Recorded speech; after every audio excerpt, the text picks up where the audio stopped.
Hey canines, it's Van with thecleverdog.org. On a beautiful early fall day, it is Friday, September 29th, 2017. Happy Friday to everybody out there.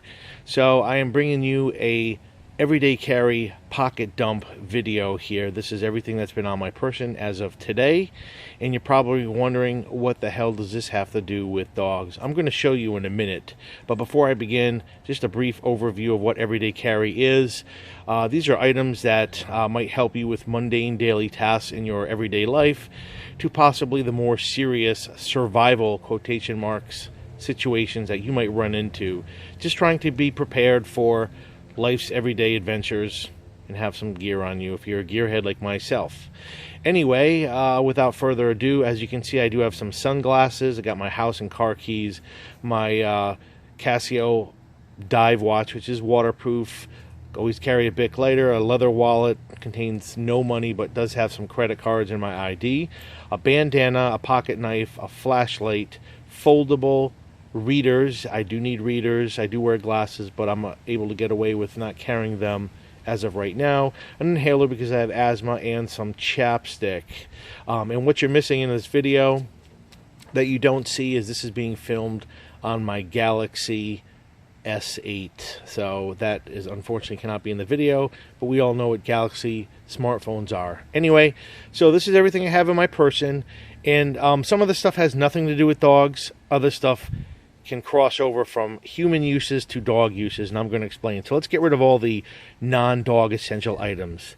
Okay, so I'm just going to remove some of these, so pardon my hand getting in the way here. Okay, no one wants to see my wallet or my keys or lighter or my watch. Okay, so without further ado here, as you can see, I have a pocket knife, a flashlight, my cell phone, and a bandana. Cell phone you don't see, sorry. So those are four things that are definitely relatable to owning a dog if you're a dog owner. So for example, if you have a cell phone and you're out and about for a walk, I can tell you 3 ways that you could use your cell phone, how that would be a practical application applied to a dog pertaining to your favorite canine. For example, taking pictures of your dog or video. Also, God forbid, if your dog did get off the leash or got lost, you could call a family member, you could call friends for some help to go looking for your dog. You could also have information on your dog's tags, like their rabies information, license information numbers, identification numbers, and so on and so forth. And you do have the flashlight on there if you had to see in the dark. That could help you with your dog, but I don't use my flashlight on my cell phone anyway, so those are just a few ways that your cell phone could be used when it comes to your dog.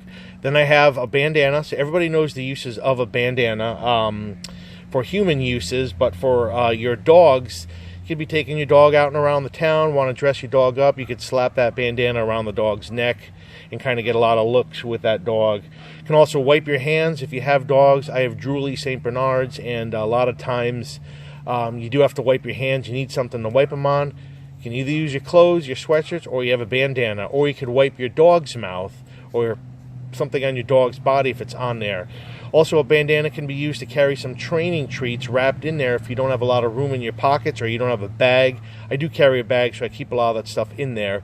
But if you don't have like a backpack, an EDC bag, you could definitely wrap that stuff in your bandana and use it to carry your treats. Other ways you could use it, a bandana pertaining to your dog, definitely, you know, God forbid, is a splint possibly. If they hurt their leg or something like that, you could cut that bandana and you could, you know, wrap a stick around there if you had to get the dog back home. If you couldn't carry the dog, or if you had to stay with the dog and, you know, you had that dog's leg wrapped with a bandana and like a stick or something just to brace it while you use your cell phone and you called, you know, a family member or a friend to come and pick you guys up or something. These are just examples. I don't know how realistic that would be, but it could happen. Another way is if your dog, say, got a cut when you're taking them out and about, and you could use this to wrap your dog's paw or wherever the cut is, if you can fit it around there, just until you get you know, some first aid to your dog there. Okay, so as far as a flashlight goes, and I'll have links to this stuff in where you can get this on Amazon.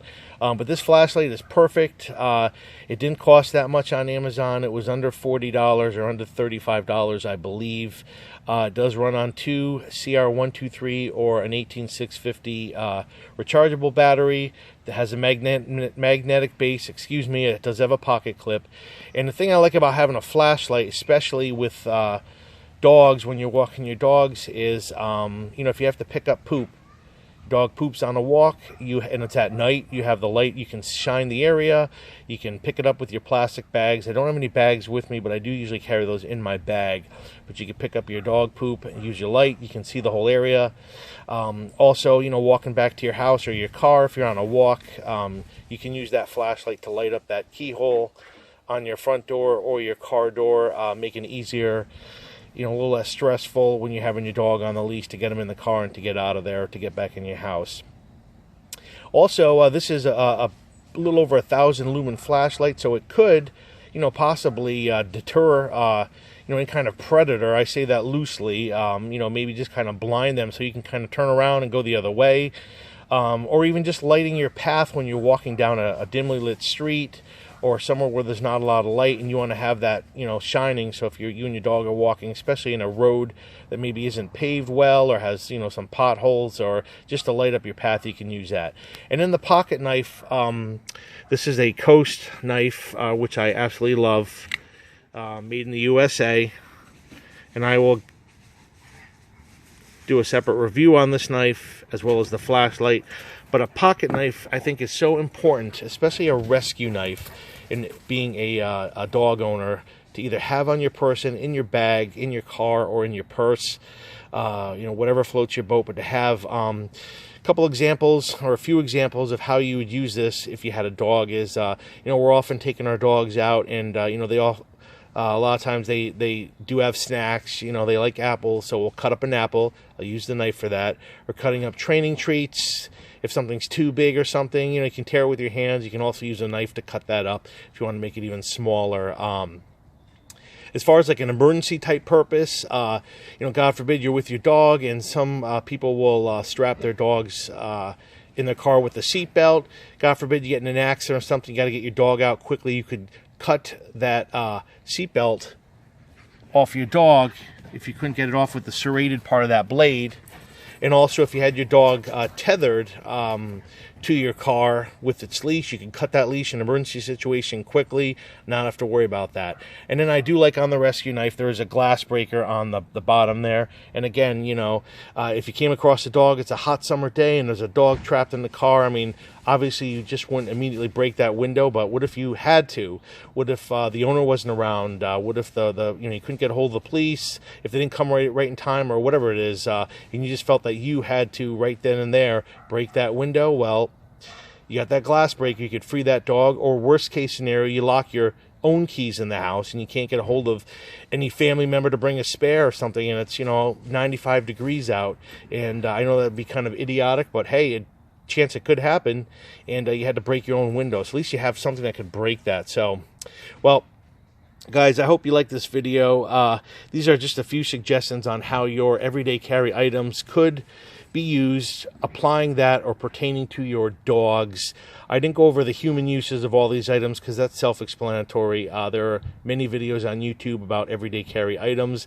I use these in my personal human life daily tasks at work, opening boxes and opening letters and food prep and all sorts of that stuff.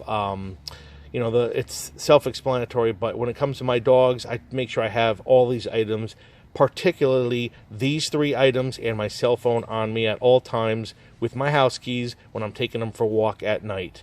And a bonus, you could use that knife as a self-defense weapon if, you were, God forbid, robbed, or, someone approached you at night and you had your dog, if your dog didn't attack them first. So just being funny with that, but the possibilities are endless. I would always recommend a knife, a bandana of some sort, and a flashlight, a good quality flashlight that has many settings, that's reliable, that's waterproof, and also your cell phone on you at all times when you're with your dog. These are crucial items that could make your life easier, and it could also help your dog in like an emergency situation. Well, guys, I hope you liked this video. This is Van with thecleverdog.org. Please like, comment, and subscribe. Sorry about that, guys. I don't know what happened. The phone just kind of shut off. But please like, comment, and subscribe to the Clever Dog YouTube channel. Check us out on thecleverdog.org. And please subscribe and like and comment to the videos. We'll catch you on the next one. Bye now.